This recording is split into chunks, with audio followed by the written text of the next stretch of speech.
When you think about the Underground, you usually think of lines such as Central, Jubilee, Metropolitan, District, Circles, etc.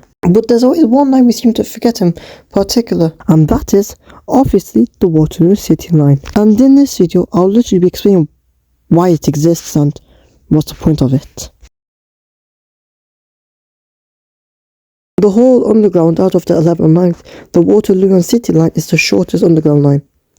This is what the route looks like. It just consists of two stations, Waterloo and Bank.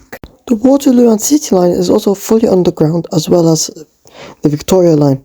However, if you also include a depot, the Waterloo and City line is like the most fully underground line because the depot is also underground, whereas the Victoria line does go up in Northumberland Park. The Waterloo and City line's depot is at Waterloo Depot, just south of Waterloo Station, where trains come and reverse and head back to Bank. Now it's time for a history lesson. This is the London and South Western Railway. They operated services from London and the South Western. What a coincidence. Anyways, they had managed to reach all the way to Waterloo in around 1860 or something, I don't know. But they wanted to go all the way to Bank. Waterloo was not enough, because many of his passengers and rich people were like, hey, we want to go to Bank, not Waterloo. But that wasn't the end. Many people really wanted to get to Bank, so lots of proposals, extensions were flooding in, such as to New Scotland Yard, Embankment, both these sorts of places. But it was finally decided that it would be a deep level line going from Waterloo all the way to Bank, going under the Thames. Construction of the line started all the way back in 1894 and finished in 1898 in the summer.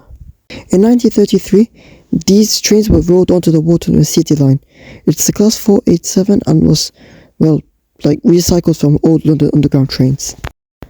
This train ran in service all the way to the early 90s until the current Central Line trains, what was known as the class 482, replaced them and started taking over service.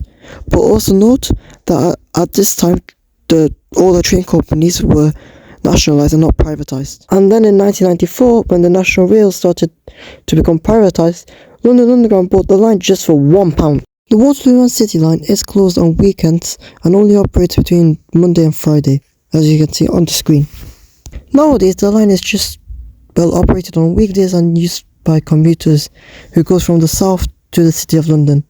The line did have some proposals and extensions, such as combining it to the Northern City line, extending it south, but I guess it never happened. To my fellow Muslims, I just want to say Ramadan Mubarak, and I hope you all have a good Ramadan. You guys should check out these videos, especially if you want to check out the new DLR stations, or maybe some new Superloop buses.